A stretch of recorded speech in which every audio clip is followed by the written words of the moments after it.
Hello everyone, आज इस video में हम पढ़ेंगे एनसीईआरटी क्लास 9th का चैप्टर 2 सिविक्स का, जिसका नाम है कॉन्स्टिट्यूशनल डिज़ाइन। कॉन्स्टिट्यूशनल डिज़ाइन का मतलब है संविधान निर्माण।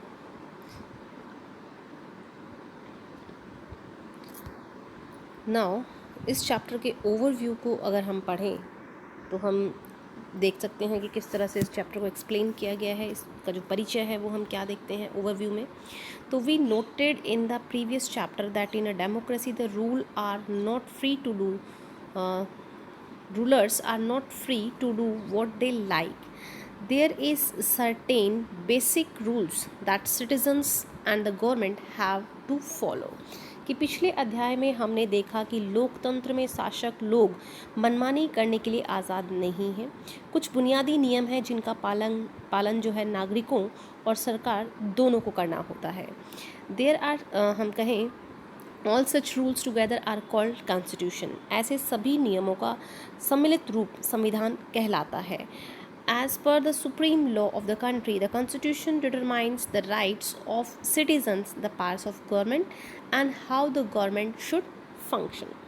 कि ऐसे सभी नियमों को सम्मिलित रूप से संविधान कहा जाता है। देश का सर्वोच्च कानून होने की हैसियत से संविधान नागरिकों के अधिकार, सरकार की शक्ति और उसके कामकाज के तौर तरीकों का निर्धारण करता है। In this chapter, we ask some basic question about constitutional design of democracy. Why do we need a constitution? How are the constitution drawn up? Who designed them? In what way? What are the values that shape the constitution in democratic states? Once a constitution is accepted, can we make changes later as required by the changing condition? इस अध्याय में हम लोकतंत्र के संवैधानिक स्वरूप पर कुछ बुनियादी सवाल उठाएंगे। हमें संविधान की ज़रूरत क्यों होती है, संविधान बनते कैसे हैं, उन्हें कौन बनाता है और किस तरीके से बनाता है, किसी लोकतांत्रिक देश के संविधान को आकार देने वाले मूल्य कौन कौन से हैं, एक बार संविधान बन जाने के बाद क्या हम उसमें बदलाव की स्थितियों के अनुरूप बदलाव कर सकते हैं। One recent instance of designing constitution for democratic state is that of South Africa. We begin this chapter by looking at what happened there and how the South Africans went about this task of designing their constitution. Then we return to how the Indian constitution was made, what is its fundamental values are, and how it provides a good framework for the conduct of citizen life and death of the government. हाल के दिनों में संविधान बनाने का एक उदाहरण दक्षिण अफ्रीका का है। वहाँ क्या हुआ और दक्षिण अफ्रीकी लोगों ने किस तरह अपने संविधान निर्माण के काम को अंजाम दिया। हम इस अध्याय की शुरुआत में इस अनुभव पर गौर करेंगे।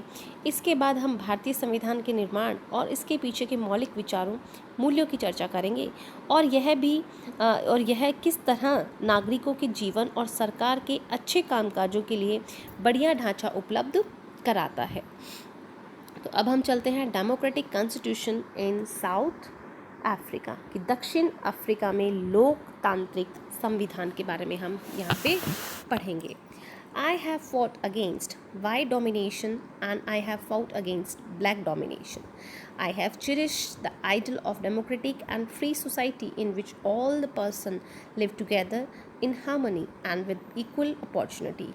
It is an ideal which I hope to live for and to achieve. But if needs be, it is an ideal for which I am prepared to die. मैंने गोरों के प्रभुत्व के खिलाफ संघर्ष किया है और मैंने ही अश्वेतों के प्रभुत्व का विरोध किया है। मैंने ऐसे लोकतांत्रिक और स्वतंत्र समाज की कामना की है जिसमें सभी लोग पूरे मेल जोल के साथ रहें और सबको समान अवसर उपलब्ध हों। मैं इसी आदर्श के लिए जीवित रहना और इसे पाना चाहता हूँ और अगर ज़रूरत पड़ी तो इस आदर्श के लिए मैं जान देने के लिए भी तैयार हूँ।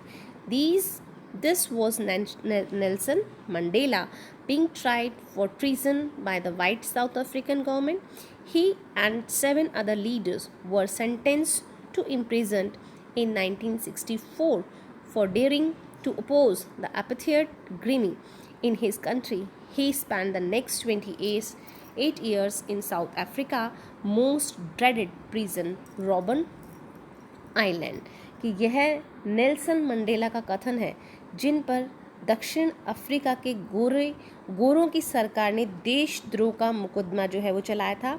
उन्हें और 7 अन्य नेताओं को 1964 में रंग भेद से चलने वाली शासन व्यवस्था का विरोध करने के लिए आजीवन कारावास की सज़ा दी गई थी।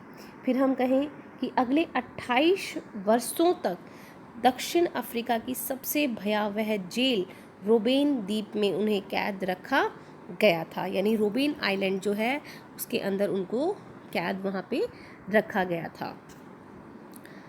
फिर स्ट्रगल अगेंस्ट अपार्थाइड, कि रंग भेद जो है, अपार्थाइड का मतलब यहाँ पे क्या है कि रंग भेद की जो कलर को लेकर जो नीतियाँ थी या जो सरकारें थी उनके बेसिस पे बात की गई थी। स्ट्रगल अगेंस्ट द अपार्थाइड, कि रंग भेद के खिलाफ संघर्ष। Apartheid was the name of a system of racial discrimination unique to South Africa. The white Europeans imposed this system on South Africa during the 17th and 18th century. The trading companies and Europe occupied it with arms and force in the way they occupied India. But unlike India, a large number of whites had settled in South Africa and became the local rulers. कि रंग भेद नस्ली भेदभाव पर आधारित उस व्यवस्था का नाम है जो दक्षिण अफ्रीका में विशिष्ट तौर पर चलाई गई। दक्षिण अफ्रीका पर यह व्यवस्था यूरोप के गोरों लोगों ने लादी थी। 17वीं और 18वीं शताब्दी में व्यापार करने आए यूरोप की कंपनियों ने दक्षिण अफ्रीका को भी उसी तरह हम कहें कि हथियारों और ज़ोर ज़बरदस्ती से गुलाम बनाया जैसे भारत को। पर भारत से उलट काफ़ी बड़ी संख्या में गोरे लोग जो हैं दक्षिण अफ्रीका में बस गए और उन्होंने स्थानीय शासन को अपने हाथों में ले लिया। रंग भेद की राजनीति ने रंग भेद की जो नीति ने लोगों को उनकी चमड़ी के रंग के आधार पर बांट दिया। दिस सिस्टम, अगर हम बात करें, apart divided into the people, labelled them on the basis of their skin colour, यानी उनकी जो स्किन का कलर था, उनकी चमड़ी का जो रंग था, उसके आधार पर दो ग्रुप्स में उनको बांट दिया। फिर अगर हम बात करें, the native people of the South Africa are black in colour, they made up about 3/4 of the population and were called blacks. Beside these two groups, there were people of fixed races who were called colored, and the people who migrated from India with the white rulers treated all non-whites as inferior. The non-whites did not have voting rights.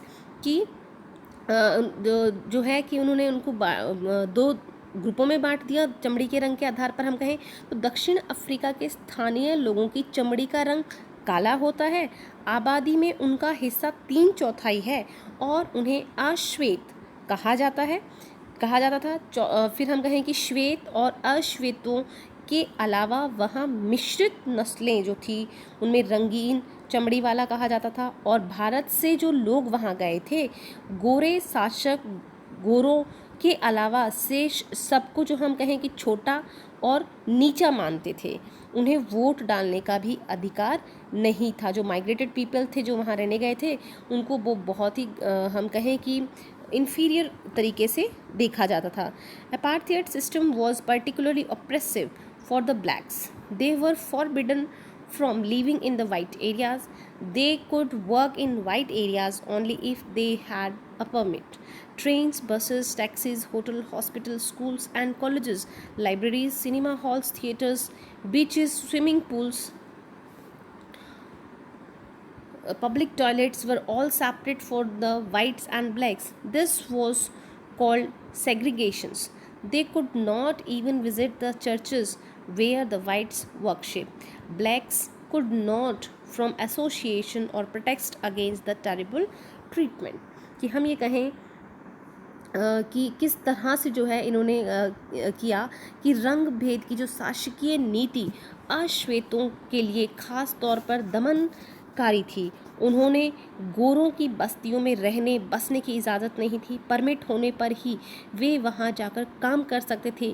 रेलगाड़ी, बस, taxi, hotel, अस्पताल, school, college, पुस्तकालय, सिनेमाघर, नाट्यघर, समुद्र तट, तरणताल और हम कहें कि सार्वजनिक शौचालयों तक में गोरों और कालों के लिए एकदम अलग अलग इंतज़ाम थे। इसे पृथक्करण या अलग अलग करने का इंतज़ाम कहा जा सकता था। काले लोगों या हम कहें कि काले लोग गोरों के लिए आरक्षित जगह तो क्या उन्हें गिरजाघर जो चर्च होता है तक में नहीं जाने दे सकते थे। अश्वेतों को संगठन बनाने और इस भेदभावपूर्ण व्यवहार का विद्रोह करने का भी अधिकार नहीं था कि वो इसका विद्रोह नहीं कर सकते थे, कोई भी प्रोटेस्ट नहीं कर सकते थे इस टेरिबल ट्रीटमेंट के against. Since 1950s the blacks, colored and Indians fought against the apartheid system. They launched protest march and strike कि 1950 से ही हम कहें कि अश्वेत, रंगीन चमड़ी वाले और भारतीय मूल के लोगों ने रंग भेद जो प्रणाली थी के खिलाफ संघर्ष किया। उन्होंने विद्रोह प्रदर्शन और हड़तालें आयोजित की। They launched protest march and strikes. The African National Congress was the umbrella organization that led the struggle against the policies of segregations. This include many workers, union and communist parties.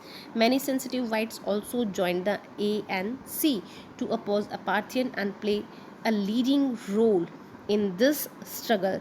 Several countries denounced apartheid and as unjust and racist, but the white racist government continued to rule by the detaining, torturing and the killing thousands of black and colored people. भेदभाव वाली इस शासन प्रणाली का विरोध करने वाले संगठन अफ्रीकी नेशनल कांग्रेस के झंडे तले एकजुट हुए। इनमें कई मजदूर संगठन और कम्युनिस्ट पार्टी भी शामिल थी। अनेक समझदार और संवेदनशील गोरे लोग भी रंग भेद समाप्त करने के आंदोलन में अफ्रीकी नेशनल कांग्रेस के साथ आए और उन्होंने इस संघर्ष में प्रमुख भूमिका निभाई। अनेक देशों ने रंग भेद की निंदा की और इस व्यवस्था के खिलाफ आवाज़ उठाई, लेकिन गोरी सरकार ने हजारों अश्वेत और रंगीन चमड़ी वाले लोगों की हत्या और दमन करते हुए अपना शासन जारी रखा। यानी किसी भी तरीके से जो गवर्नमेंट थी उन्होंने पीपल्स को जो है अवेयर नहीं होने दिया और उन्होंने उनका शोषण किया, उनका एक्सप्लॉयटेशन किया, उनको टीज़ किया, उनको टॉर्चर किया कि वो लोग जो है किसी भी तरीके से गवर्नमेंट के अगेंस्ट नहीं जाएं। टुवर्ड्स अ न्यू कॉन्स्टिट्यूशन, एक नए संविधान की ओर। As protests and struggles against apartheid had increased, the government realized that they could no longer keep the blacks under their rule through repression. कि रंग भेद के खिलाफ जब संघर्ष और विद्रोह बढ़ता गया तो सरकार को यह एहसास हो गया कि अब वह ज़ोर ज़बरदस्ती से अश्वेतों पर अपना राज कायम नहीं रख सकती है। The white regime changed its policy. Discriminatory laws were repealed, ban on political parties and restriction on the media were lifted. After 28 years of imprisonment, Nelson Mandela walked out of the jail as a free man. Finally, at the midnight of 26 April 1994, the new national flag of Republic of South Africa was unfurled, marking the newly born democracy in the world. The apartheid government came to an end, paving way for the formation of racial government. कि हम कहें कि इसलिए गोरी सरकार ने अपनी नीतियों में बदलाव शुरू किया, भेदभाव वाले कानूनों को वापस ले लिया गया, राजनीतिक दलों पर लगा प्रतिबंध और मीडिया पर लगी पाबंदियां उठा ली गई। 28 वर्ष तक जेल में कैद रहने के बाद नेल्सन मंडेला को आज़ाद कर दिया गया। आखिरकार 26 अप्रैल 1994 की मध्य रात्रि को दक्षिण अफ्रीका गणराज्य का नया झंडा लहराया और यह दुनिया का एक नया लोकतांत्रिक देश बन गया। रंग भेद वाली शासन व्यवस्था समाप्त हुई और सभी नस्ल के लोगों को मिलीजुली सरकार के गठन का रास्ता खुला। How did this come about? Let's hear Mandela, the first president of this new South Africa, on this extraordinary transition. यह सब कैसे हुआ? आइए असाधारण बदलाव के बाद नए दक्षिण अफ्रीका के पहले राष्ट्रपति नेल्सन मंडेला के मुंह से हम यह जानें कि वो क्या कहते हैं। Historical enemies succeeded in the negotiating a peaceful transition from apartheid to democracy exactly because we were prepared to accept the inherent capacity of goodness in the others. My wish is that South Africans never give up on the belief in goodness, that they cherish that faith in human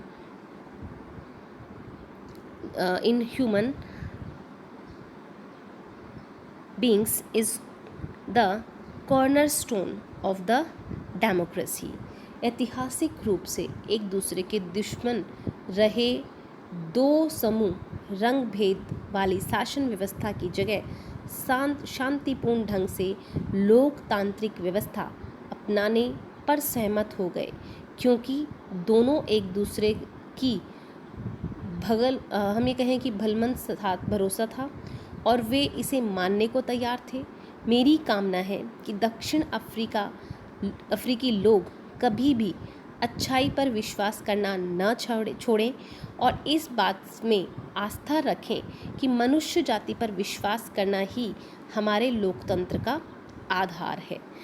after the emergence of new democratic South Africa, black leaders appealed to fellow blacks to forgive the whites for the erratics they had committed while in power. They said, let's build a new South Africa based on equality of all races and men and women, on democratic value, social justice and human rights. The party that ruled through oppression and brutal killings, and the party that lead the freedom struggle set together to draw up the common constitutions.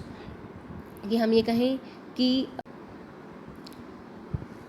तो हम ये कह सकते हैं कि नए लोकतांत्रिक दक्षिण अफ्रीका के उदय के साथ ही अश्वेत नेताओं ने अश्वेत समाज से आग्रह किया कि सत्ता में रहते हुए गोरे लोगों ने जो जुल्म किए थे उन्हें वे भूल जाएं और गोरों को माफ़ कर दें। उन्होंने कहा कि आइए अब सभी नस्लों तथा स्त्री पुरुष समानता, लोकतांत्रिक मूल्यों, सामाजिक न्याय, मानवाधिकारों पर आधारित नए दक्षिण अफ्रीका का निर्माण करें। एक पार्टी ने दमन और नरसंहार हत्यारों के जोर पर शासन किया था और दूसरी पार्टी ने आज़ादी की लड़ाई की अगुवाई की थी। नए संविधान के निर्माण के लिए दोनों ही साथ साथ बैठी हैं। अगर हम आगे बात करें तो after 2 years of discussion and debating, they come out with one of the finest constitution of the world has ever had. This constitution gave to its citizens the most extensive rights available in any country. Together they decide that in the search of a solution of problem, nobody should be excluded, no one should be treated as a demon. They agreed that everybody should become a part of the solution, whatever they might have done or represented in the past. The preamble of the South African Constitution, see on page number 28, sums of this spirit. यहाँ से जो है हमें आगे why do we need a constitution start होगा। तो इससे पहले हम थोड़ा सा इसको एक्सप्लेन कर देते हैं कि किस तरीके से इन्होंने कहा कि 2 वर्षों की चर्चा और बहस के बाद उन्होंने जो संविधान बनाया वैसा अच्छा संविधान दुनिया में कभी नहीं बना था। इस संविधान के नागरिकों को जितने व्यापक अधिकार दिए गए हैं उतने दुनिया के किसी संविधान में नहीं दिए गए हैं। साथ ही उन्होंने यह फैसला भी लिया कि मुश्किल मामलों में के समाधान की कोशिश में किसी को भी अलग नहीं किया जाएगा और न ही किसी को बुरा या दुष्ट मानकर बर्ताव किया जाएगा। इस बात पर यह भी सहमति बनी कि पहले जिसने चाहे जो कुछ किया हो, लेकिन अब से हर समस्या के समाधान में भागीदारी जो है वो सबकी होगी। दक्षिण अगर हम बात करें अफ्रीका के संविधान की प्रस्तावना इस भावना को और खूबसूरत ढंग से व्यक्त करती है, जो कि आपको नेक्स्ट पेज पे दी गई है। तो आज के लिए इतना ही। Thank you for watching my video.